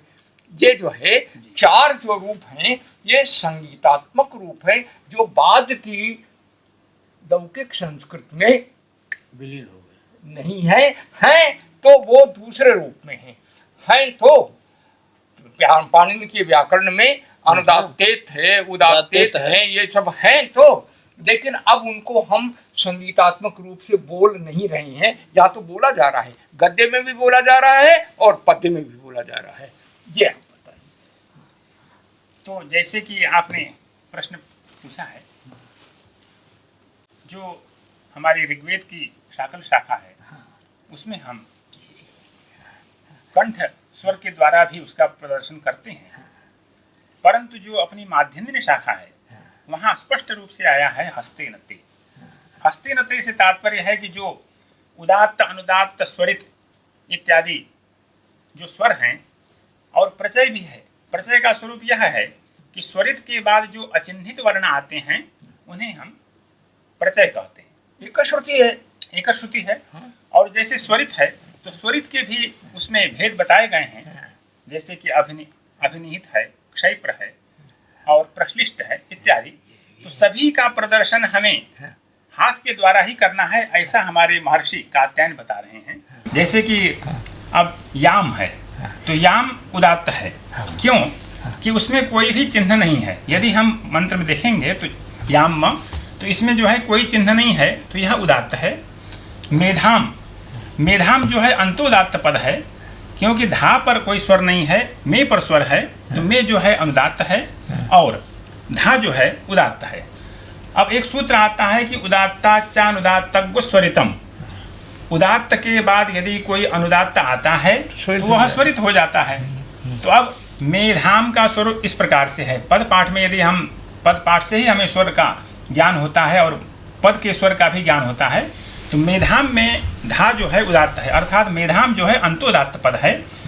इसके उपरांत जो देवगणा आता है, तो देवगणा जो है अनुदात्त है, उसका जो मूल स्वर है वह अनुदात्त है और अंतोदात्त है, माने आदि में तो अनुदात्त है, अंत में उदात्त है। तो अब ये जो आदि का अनुदात्त है वह उदात्त के बाद आने के कारण यह हो जाता है स्वरित। तो इस प्रकार से अब हम उसे दिखाते हैं और इसके लिए भी स्थान बताए गए हैं कि स्वरित जो है हम ऊपर से जब मध्य में हाथ ले आते हैं तो यह स्वरित का स्वरूप हो जाता है। अब उदात्त के दो स्थान बताए गए हैं, एक तो ऊपरी भाग में हम इसको प्रदर्शित करते हैं और एक वाम भाग में। अनुदात्त के भी दो स्थान बताए गए हैं, एक तो हम उसे अधोभाग में नीचे ले जाकर के प्रदर्शित करते हैं, एक दाएं। अब इसका व्यवस्थित स्वरूप यह है कि यदि किसी उदात्त के बाद यदि अनुदात्त आ रहा है तो वह उदात्त बाएं जाएगा। अच्छा, किसी उदात्त के बाद यदि स्वरित आ रहा है, उदात्त के बाद अनुदात्त आ रहा है तो वह उदात्त बाएं जाएगा। यदि किसी उदात्त के बाद फिर स्वरित आ रहा है तो वह उदात्त ऊपर जाएगा। इस प्रकार से उदात्त की व्यवस्था है। अनुदात्त की भी इसी प्रकार से व्यवस्था है कि यदि अनुदात्त के पश्चात हमें पुनः किन्हीं अक्षरों के बाद स्वरित स्वर दिखाई दे रहा है तो वह अनुदात्त नीचे जाएगा। यदि अनुदात्त के बाद पुनः हमें एक अक्षर के बाद अनुदात्त हमको दिखाई दे रहा है तो वह अनुदात्त दक्षिण भाग में उसका प्रदर्शन होगा। तो इस प्रकार से स्वरों का क्रम हुआ जी, इसका प्रदर्शन का स्थान निश्चित है कि इस प्रकार से इन स्वरों का प्रदर्शन हुआ।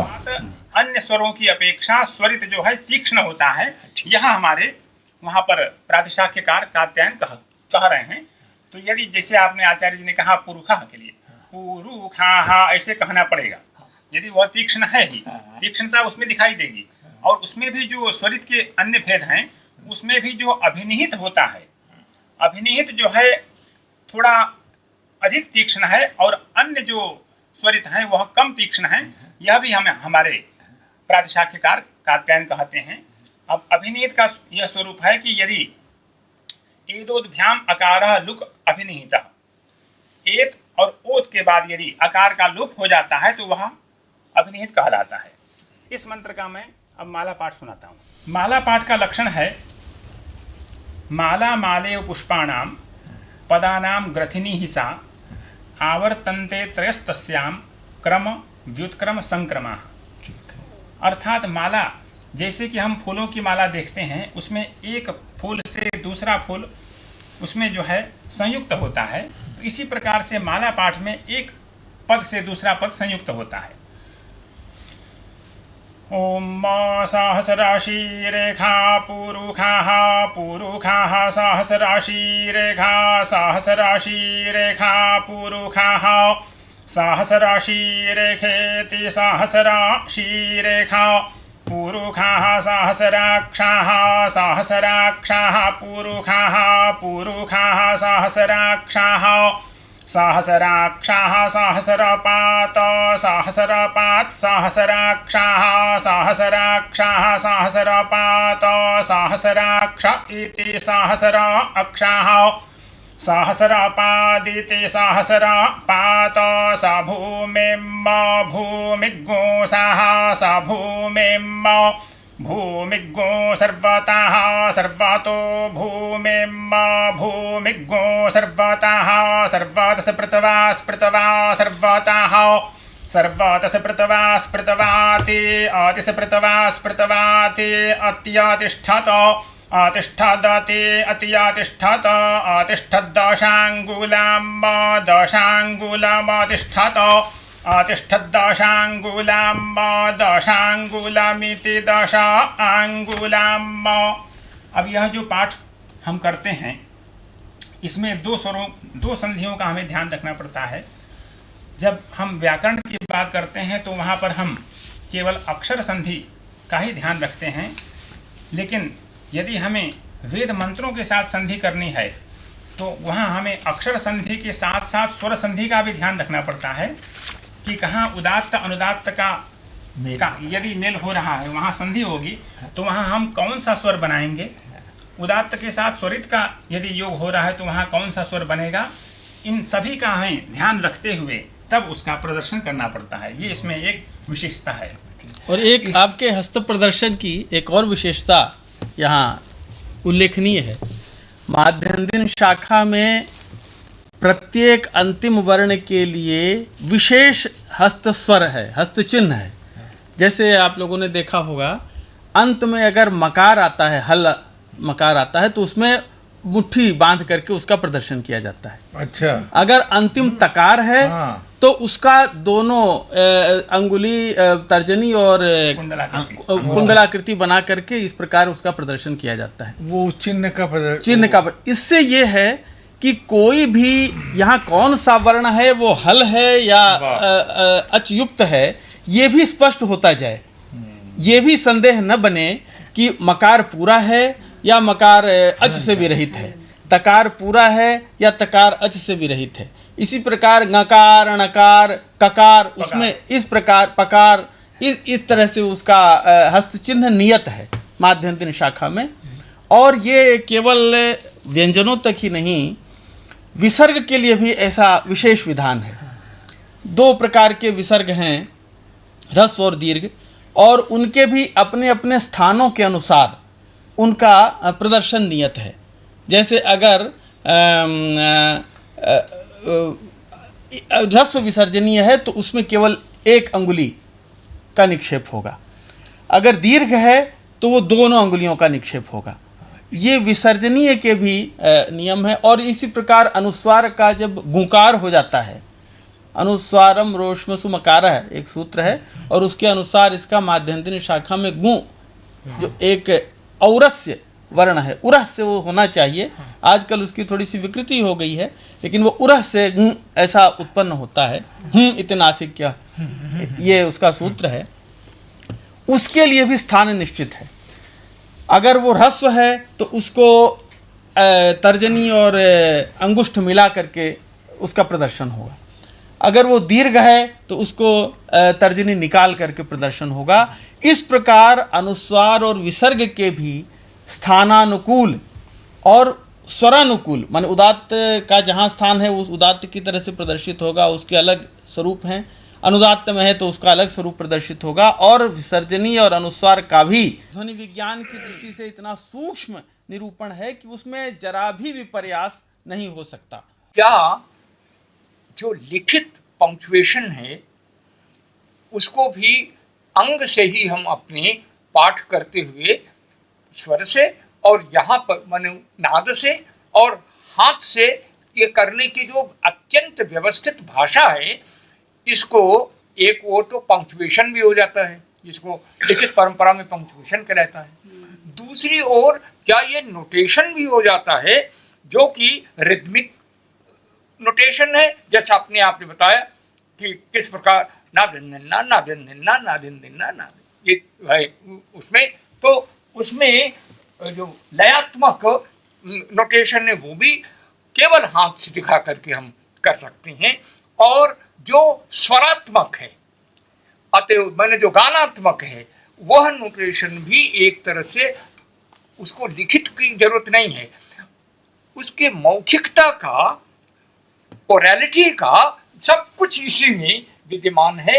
इसलिए उसका ये भी अर्थ नहीं कि हमको लिखित पता नहीं था, नहीं पता था तो कैसे है, लिखित तो ही है।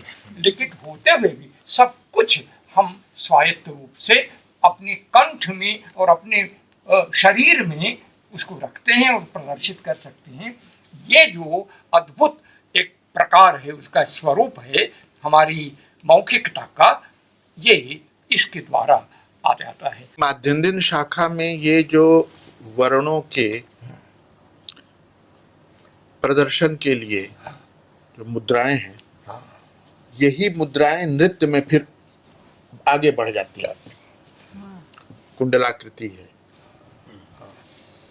या अन्य आकृतियां हैं, ये जो भावाभिव्यक्ति है, अभी यहाँ तो हम वर्णाभिव्यक्ति में उसको प्रयोग कर रहे हैं, लेकिन यही मुद्राएं नाट्य शास्त्र में जब नृत्य का अध्याय शुरू होता है तो वहां पर ये मुद्राएं और इनकी इनका विस्तार हो जाता है और विस्तार होने के साथ साथ उनसे हम भावाभिव्यक्ति भी करते हैं। वर्णाभिव्यक्ति ही फिर भावाभिव्यक्ति की मुद्राओं में विस्तार को प्राप्त कर जाती हैं। तो ये भी इसलिए मुद्राओं के और मंत्रों के प्रयोग में जो एक सामान्य शब्दावली है वो विनियोग है। मुद्रा का विनियोग कहाँ होगा नाट्यशास्त्र बता देता है और फिर उसका विनियोग बताता है। यहाँ भी विनियोग है, वहां भी विनियोग है। अतएव यह जो अंतर इसकी परस्पराभिसंबंध है, यह परस्पराभिसंबंध शास्त्र का इस प्रकार, इस पर हमारी आचार्य कपिला वात्स्यायन जी ने तो उस विनियोग के ऊपर बहुत सुंदर लिखा भी है। वो सारी बातें उन्होंने कही हैं, लेकिन उसका मौखिक परंपरा के साथ ये संबंध आचार्य जी गोपाल प्रसाद शर्मा जी जो कह रहे हैं वो बहुत ही उपादेय है। इसके पश्चात शिखा पाठ का क्रम आता है। उसका लक्षण कहा गया है पदोत्तराम जटामेव शिखा मार्या प्रचक्षते। जैसे हमारे सिर में बाल हैं और उनसे अलग ही एक शिखा का स्वरूप है, अर्थात बालों से अतिरिक्त जो एक पद है वह शिखा है। बालों से अतिरिक्त जो एक बाल है जो कुछ उभरा हुआ है वह शिखा है, यही शिखा का स्वरूप है।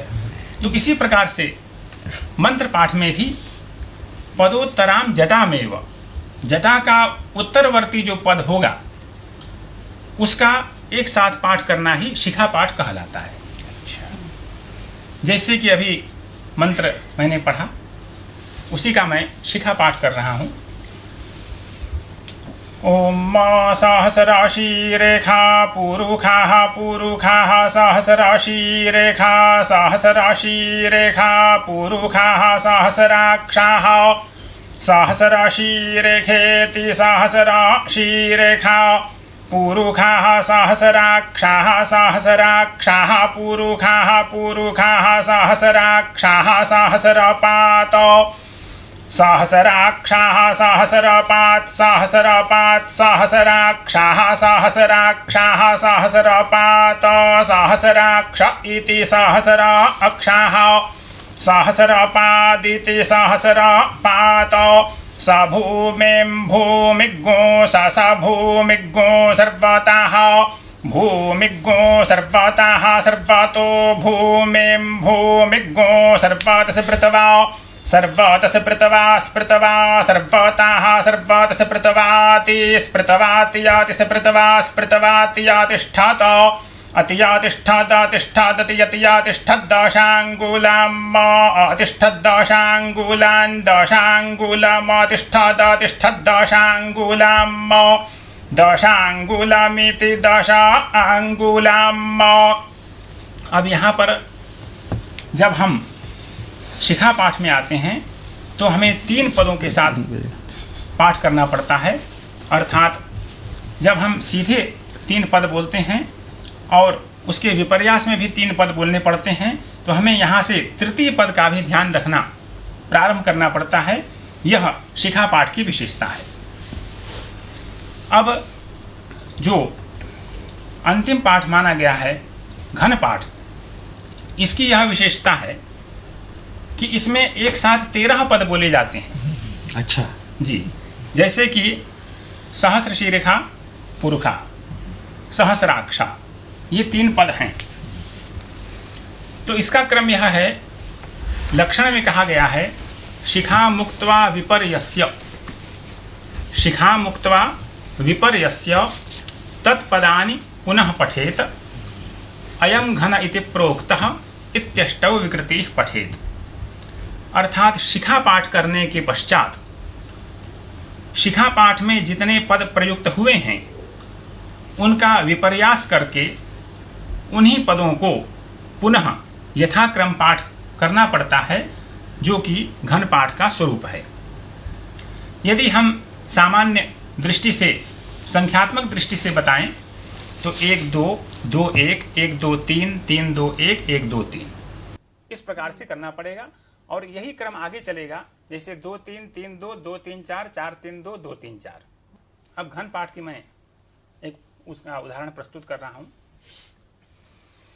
सहस्राशी रेखा पुरुखाः पुरुखाः सहस्राशी रेखा सहस्राशी रेखा पुरुखाः सहस्राक्षाः सहस्राक्षाः पुरुखाः सहस्राशी रेखा सहस्राशी रेखा पुरुखाः सहस्राक्षाः सहस्राशी रेखेति सहस्राशी रेखा पुरुखाः सहस्राक्षाः सहस्राक्षाः पुरुखाः पुरुखाः सहस्राक्षाः सहस्रपात् सहस्रपात् सहस्राक्षाः पुरुखाः पुरुखाः सहस्राक्षाः सहस्रपात् सहस्राक्षाः सहस्रपात् सहस्रपात् सहस्राक्षाः सहस्राक्षाः सहस्रपात् सहस्राक्ष इति सहस्राक्षाः सहस्रपादिति सहस्रपात् स भूमिं भूमिज्ञो स भूमिज्ञो सर्वतः सर्वतो भूमिज्ञो स भूमिज्ञो सर्वतः भूमिज्ञो सर्वतः सर्वतो भूमिं भूमिज्ञो सर्वतः पृथ्वा पृथ्वा सर्वतो भूमिं भूमिज्ञो सर्वतः पृथ्वा सर्वतः पृथ्वा पृथ्वा सर्वतः सर्वतः पृथ्वाति याति पृथ्वा सर्वतः सर्वतः पृथ्वाति स्पृतवाति याति स्पृतवा स्पृतवाति यातिष्ठादातिष्ठादाति स्पृतवा स्पृतवाति यातिष्ठात अतियातिष्ठादातिष्ठादति यति यातिष्ठद्दशाङ्गुलान् दशाङ्गुलमतिष्ठादति यति यातिष्ठद्दशाङ्गुलाम् आतिष्ठद्दशाङ्गुलान् दशाङ्गुलमतिष्ठादातिष्ठद्दशाङ्गुलाम् दशाङ्गुलमिति दशाङ्गुलाम्। बड़ा प्रचलित मंत्र है, लेकिन इसके घन पाठ में कुछ अधिक समय लगता है और वह उन पदों की उतनी बार आवृत्ति के कारण समय लगता है। अब दूसरा जो प्रचलित स्वरूप है, जैसा कि गुरुजी ने अभी बताया था कि अनुक्रमश्चोत्क्रमश्च व्युत्क्रमोऽभिक्रमस्तः तथा संक्रमश्चेति पंचयिते जटायाम परिचक्षते। तो ये जो 5 संधियां हैं, अनुक्रम, उत्क्रम, व्युत्क्रम, अभिक्रम और संक्रम, इन 5 को हम कहते हैं पंचसंधि। जब द्वितीय प्रकार का घन पाठ करते हैं तो उसमें यह विशेषता होती है कि पहले हमें पंचसंधि पाठ करना है, उसके उपरांत हमें घन पाठ करना है, उसके उपरांत हमें फिर माला पाठ करना है। तो हमें इन 3 पाठों को एक साथ जोड़ते हुए मंत्र बोलना है। इसलिए यह कठिन हो जाता है कि एक ओर तो हमें पंचसंधि का ध्यान रखना है, फिर हमें घन पाठ का ध्यान रखना है, फिर हमें माला पाठ का ध्यान रखना है। इसलिए इसमें समय अधिक लगता है। मैं एक मंत्र का पंचसंधि माला युक्त घन पाठ सुना रहा हूं। सहस्राशी रेखा पुरुखाः पुरुखाः पुरुखाः पुरुखाः सहस्राशी रेखा सहस्राशी रेखा सहस्राशी रेखा सहस्राशी रेखा पुरुखाः सहस्राशी रेखा पुरुखाः पुरुखाः सहस्राशी रेखा सहस्राशी रेखा पुरुखाः सहस्राक्षाः सहस्राक्षाः पुरुखाः सहस्राशी रेखा सहस्राशी रेखा पुरुखाः सहस्राक्षाः सहस्राशी रेखा पुरुखाः पुरुखाः सहस्राशी रेखा सहस्राशी रेखा पुरुखाः सहस्राशी रेखेति सहस्राशी रेखा पुरुखाः सहस्राक्षाः सहस्राक्षाः सहस्राक्षाः सहस्राक्षाः पुरुखाः पुरुखाः पुरुखाः पुरुखाः सहस्राक्षाः पुरुखाः सहस्राक्षाः सहस्राक्षाः पुरुखाः पुरुखाः सहस्राक्षाः सहस्रपात् सहस्रपात् सहस्राक्षाः पुरुखाः पुरुखाः सहस्राक्षाः सहस्रपात् पुरुखाः सहस्राक्षाः सहस्राक्षाः पुरुखाः पुरुखाः सहस्राक्षाः सहस्राक्षाः सहस्रपात् सहस्रपात् सहस्रपात् सहस्रपात् सहस्राक्षाः सहस्राक्षाः सहस्राक्षाः सहस्राक्षाः सहस्रपात् सहस्राक्षाः सहस्रपात् सहस्रपात् सहस्राक्षाः सहस्राक्षाः सहस्रपात् सहस्राक्षाः सहस्रपात् सहस्रपात् सहस्राक्षाः सहस्राक्षाः सहस्रपात् सहस्राक्ष इति सहस्र अक्षाः सहस्रपादिति सहस्रपात् स भूमिं भूमिं भूमिं भूमिग्गोसः ससः स भूमिं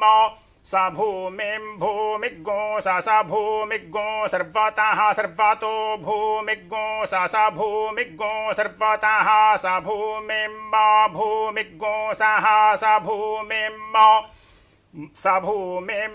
भूमिग्गो सः स भूमिं भूमिग्गो सर्वतः सर्वतः सर्वतः सर्वतो भूमिं भूमिग्गो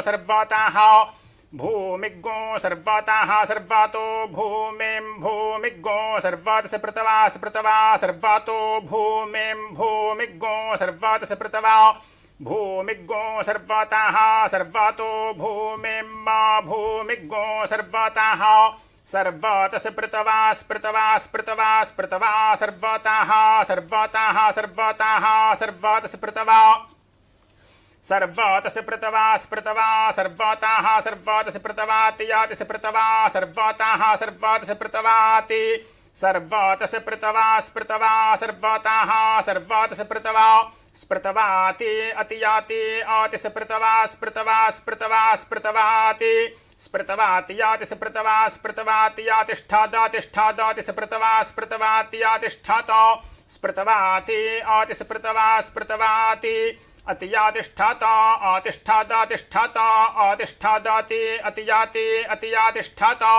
अतियातिष्ठादातिष्ठादति यतियातिष्ठद्दाशाङ्गुलान् दाशाङ्गुलमातिष्ठादति यतियातिष्ठद्दाशाङ्गुलम् अतियातिष्ठात आतिष्ठादाति अतियातिष्ठात आतिष्ठद्दाशाङ्गुलम् दाशाङ्गुलान् दाशाङ्गुलम् दाशाङ्गुलमातिष्ठात आतिष्ठादातिष्ठात आतिष्ठद्दाशाङ्गुलम् आतिष्ठद्दाशाङ्गुलान् दाशाङ्गुलमातिष्ठादातिष्ठद्दाशाङ्गुलम् आतिष्ठद्दाशाङ्गुलम् दाशाङ्गुलमातिष्ठात आतिष्ठद्दाशाङ्गुलम् दाशाङ्गुलमिति दशाङ्गुलम्। ये जो पंचसंधि युक्त घनपाठ आपने देखा और इसमें आपने गौर किया होगा कि हमारे नवयुवक आचार्य घनपाठ पंचसंधि युक्त करते समय एकदम अंतस्थ थे, यानी आंख बंद करके इनको एक सेकंड के 100वें भाग की भी फुर्सत नहीं थी किसी दूसरी चीज को सोचने की, क्योंकि अगर जरा सा भी हो जाए तो वो पाठ गड़बड़ हो जाएगा। इसलिए आंख मूंद करके बस केवल उसी के उसमें जो है वो रहे। इसी को महर्षि पतंजलि कहते हैं योगः चित्तवृत्ति निरोधः। चित्तवृत्तियों का जो बाहरी जो हमारी चित्तवृत्तियां जाती हैं उनका निरोध करना, उनसे हटाना और हटा करके एक उसी में लगा देना अपनी चित्तवृत्तियों को, मन को, बुद्धि को, और यही जो है सिद्ध हो जाए तो फिर वो ब्रह्मलोके महीयते। माध्यन्दिनी शाखा का ये उच्चारण समस्त वेद शाखाओं की अपेक्षा ये अत्यधिक कठिन है। वो इसलिए कठिन है कि इसमें जो त्रैश्वर्य है, उन तीनों उदात्त अनुदात्त स्वरित का वो उच्चारण तो होता ही है, उसका प्रदर्शन सर्वाधिक होता है।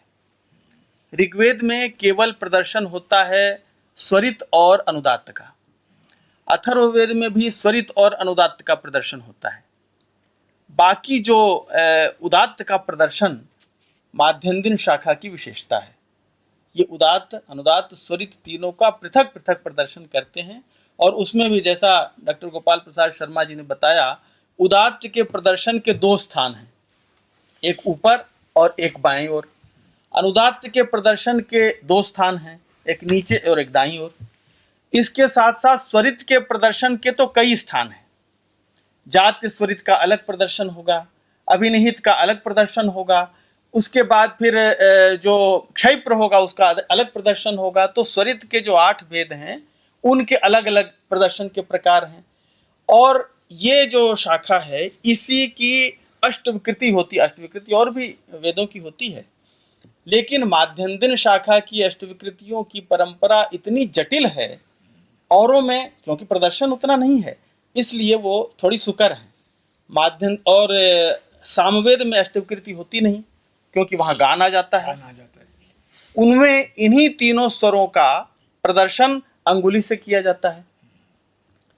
जो उच्चौ निषाद गांधारौ नीचा वृषभ धैवतौ स्वरित प्रभवा ये ते षड्ज मध्यम पंचमा। इन्हीं त्रैश्वर्य का विस्तार 7 सुरों में हो जाता है।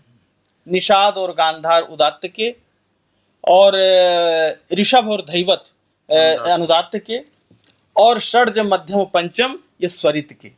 ये इन 3 स्वर का विस्तार 7 सुरों में हो जाता है और फिर उसमें विकृति की आवश्यकता नहीं रहती, विस्तार तो यही हो गया और वो केवल गान में वो निबद्ध हो जाता है और गान का फिर विस्तार होता है।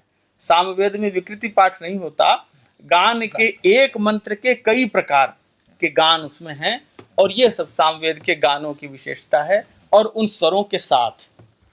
और लेकिन वो स्वर का प्रदर्शन अंगुलियों से होता है। उसमें भी स्वरित वगैरह का अनेक प्रदर्शन कई मुद्राएं बना करके होता है। जैसे इस प्रकार तर्जनी और अंगुष्ठ को रगड़ करके एक प्रदर्शन होता है। एक बाएं हाथ से भी स्वर लिया जाता है, कितने इसमें क्या उदात्त आए या कौन से स्वर आए वो बाएं हाथ से उसको गिना जाता है और वो भी एक प्रदर्शन होता है। तो इस प्रकार वो भी ऐश्वर्य को 7 सुरों में बांटकर और उन स्वरों का प्रदर्शन यथावत करना, ये सामवेद की अपनी अलग विशेषता है। ये अपना उसका अलग प्रकार है। इसका इसी से प्रसंगतः जुड़ी हुई बात पूरी कर देते हैं। इसीलिए नाट्यशास्त्र जो नाट्य है उस नाट्य के तत्वों का आहरण कैसे हुआ 4 वेदों से, और ब्रह्मा ने नाट्य के लिए पंचम वेद की सृष्टि क्यों की, कैसे की, क्या हेतु है, किस वेद से कौन सा तत्व ग्रहण किया गया, इसको बताते हुए कहा जग्राह पाठ्यम ऋग्वेदात्। पाठ्य ऋग्वेद से लिया और पाठ्य में पाठ विधान भी ऋग्वेद से लिया गया और पाठ्य भी जो कंटेंट ऑफ द रेसिटेटिव कंटेंट भी वो ऋग्वेद से लिया गया। क्यों लिया गया, इस पर अभिनव गुप्तपाद कहते हैं कि ऋग्वेद से ही इसलिए लिया गया कि ये पाठ है, ये गान नहीं है। गान है, ध्यान त्रैश्वर्यमय होता है और ऋक् चूंकि त्रैश्वर्यमय है इसलिए जग्राह पाठ्यम ऋग्वेदात्। बहुत सुंदर, क्या बात। अब क्यों गीत साम से लिया गया, क्योंकि जब तीन स्वर्य का त्रैश्वर्य का जब गणित करेंगे तो 3 दूनी 6 और एक और जोड़िए तो 7 हो जाएगा। इसलिए गीतिषु सामाख्या, साम का मतलब गीति है, गान है और वो सप्तस्वरात्मक है। त्रैश्वर्यात्मक पाठ रंजन वहाँ भी है लेकिन अतिशय रंजनात्मकता राग में है, अतएव गायन में है, वादन में है। इसलिए और कहा कि केवल गायन ही नहीं लिया गीत से, वो तो उपलक्षण है, वादन भी वहाँ से ले लिया। इसलिए आतोद्य विधान और गान ये पूरा संगीत जो है वो हमने सामवेद से लेने की बात की। और तब आंगिक ये जो हस्त से दिखाई पड़ रहा है ये सब कहाँ से आया, क्रिया है। समस्त क्रिया वो यजुष में है, तो यजुष में क्रिया है। इसीलिए अभी आचार्य जी कहेंगे अनुष्ठान की जब बात हम लोग आते हैं कर्म की बात, तो लोहतोष्णीषाः और ऋत्विज प्रचरन्ति, किस तरह से उष्णीष कल अग्निचैन में उन ऋत्विज को बांधा गया, वो क्या उसका स्वरूप है और क्रिया में उसका अनुष्ठान भी हो रहा है और अनुष्ठान का दर्शक भी है। तो दृक् और दृश्य विभाजन भी, दृष्टा और दृश्य विभाजन है। अतएव दृष्टा और दृश्य जो नाट्य का आधारभूत तत्व है वो वहाँ पर विद्यमान है। अतएव ये तो क्रिया है। क्रिया 3 स्तरों पर होती है, वाचिक, आंगिक और सात्विक। ये तीनों वहाँ पर है, आपने बता दिया कि तीनों वहाँ पर है। सत्व है, वैसे एकाग्रता हो गई, अंग है, इस अंग का है, वाक तो चली रही है, इसलिए त्रैस, वो जो क्रिया का त्रिविध रूपत्व है। और इसके साथ साथ चौथा जो है वो लोहितोष्णीषा ऋत्विज प्रचरंती, लाल पगड़ी बांधे ऋत्विज लोग घूम रहे हैं और सामने जो जनता है वो देख रही है। अतएव समस्त को जोड़ करके सर्वसमावेशी जो स्वरूप है नाट्य का, सर्वसमावेशी स्वरूप, यज्ञ का सर्वसमावेशी स्वरूप, और यज्ञ के सर्वसमावेशी स्वरूप से क्रिया से सर्वसमावेशी कला रूप जहाँ आता है वो नाट्य है, इसलिए वहाँ से लिया। अब ये तो हो गया, फिर अनुभव कहाँ से आया? ये करते हुए ध्यान जो है वह ध्यान जहाँ जा कर के हम अपने उस सार में पहुँच जाते हैं, इसलिए रस ही सार है। ये रस कहाँ से आया? तो रस के लिए कहा रसान अथर्वणादपि। क्यों अथर्व से आया? क्योंकि सबसे अधिक अवधान, गहन अवधान शांति और पुष्टि कर्म में होता है। अगर आप उस कर्म को करना चाहते हैं, वह अर्थ समझ में नहीं आता, वहाँ की अभिनव भारती त्रुटित है और समझ में नहीं आता, लेकिन ध्यान से देखिए तो वहाँ पर अभिनव गुप्त कह रहे हैं शांतिक पौष्टिक। ये क्योंकि शांतिक पौष्टिक अथर्ववेद में है, और चूंकि शांतिक पौष्टिक में अवधान की गहनता है, अत्यंत गहन रूप हो जाता है, इसलिए जब हम उससे उस अवधान में पहुंच जाते हैं, जो नाट्य में जिस प्रकार उसका विस्तार हो रहा है, जैसे राग में विस्तार हो रहा है, नाद में विस्तार हो रहा है, लय में विस्तार हो रहा है, वैसे ही आंगिक रूप से कथन में भी विस्तार हो रहा है। भाव को बार बार आवर्तन के द्वारा कहा जा रहा है। इस सब से जो रंजन है, उस रंजन में जाते ही फिर धीरे धीरे हमारी जो विघ्न है, बाहर की ओर भागने वाला, हमारी अंतर्मुखता को रोकने वाला, हमारे भेद से अभेद में जाने की यात्रा को रोकने वाला जो तत्व है, उसको ये रंजन समाप्त कर देता है। अतएव सर्वसमावेशी कला रूप जो नाट्य है वो वेदों से आता है, और इसलिए भगवान ब्रह्मा ने पंचम वेद दिया, जो कि बेचारे उस चारों वेदों में अनायास जिनका प्रवेश नहीं हो सकता, वो भी अनायास रूप से उस तात्विक अर्थ को ग्रहण करें। इसलिए रस का वो नाट्य रस रूप है, और रस रूप वो अतः इसलिए 3 वेद क्यों? 4 वेद हैं, क्योंकि 4 वेद नहीं होंगे तो ये सब आएगा कहाँ से? अतएव वो चारों वेदों से आया। यह कर्म का स्वरूप से होते हुए हम कला के पास तक पहुंच जाते हैं। उसकी बहुआयामिता, सर्वसमावेशिता, उसकी बहुस्तरीयता, उसकी आवर्तनात्मकता, वृत्तात्मकता, ये समस्त स्वरूप हमको वेद से प्राप्त होते हैं कला के। हमारा ध्यान है कि आज मौखिक परंपरा के उस अत्यंत विशिष्ट स्वरूप का जितना भी आयाम हो सकता था, हमारे विद्वान आचार्यों ने उसको कहा है, और वो यज्ञ अब कल आएगा, तो कल इस पर अनुष्ठान पर बात हो सकती है, क्योंकि अब 3:30 बज गया है और उसमें जाना है।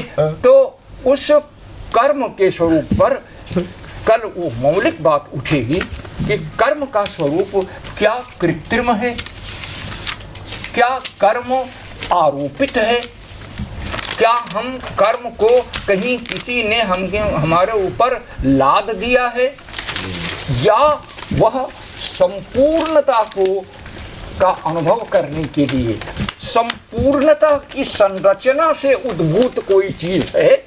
इस पर जो बात होनी है वो यज्ञ है।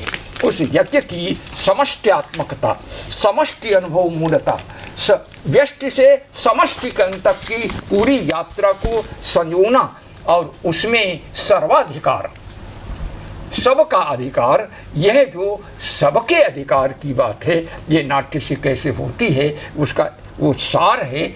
कल यह बात भी यज्ञ से हमको समझ में आएगी। इसलिए नाट्यशास्त्र बार बार कहता है कि यज्ञेन सम्मितम नाट्यम। यज्ञ की अगर कुछ चीज़ उसके निकट है तो यज्ञ है, वो यज्ञ ही है। और या गति यज्ञ याजिनाम, जो गति वेद यज्ञ के यजन करने की वालों की है, सा गति ही वही प्राप्नुयात न रहा, इससे नर मिलेगा। ये इसको कर्मकांडी आरोपण नहीं समझना चाहिए, इसको दरअसल हमारी समष्टि की, जो समष्टि के अनुभव की, सामष्टि की, अद्वैत के अनुभव की जो तीव्र इच्छा है भारतीय चिंतन में, उपासना में और कला में, ये सब कुछ वहाँ पर आके एकजुट हो जाता है। मैं समझता हूँ कि यदि आपकी अनुमति है विराम देने के विराम आज करें, और जितना हो जाता है आज की डिस्कशन में बहुत वेटिंग की जरूरत है, बहुत वेटिंग की जरूरत है। विषयांतर बहुत बातें हुई हैं और आइए चलिए।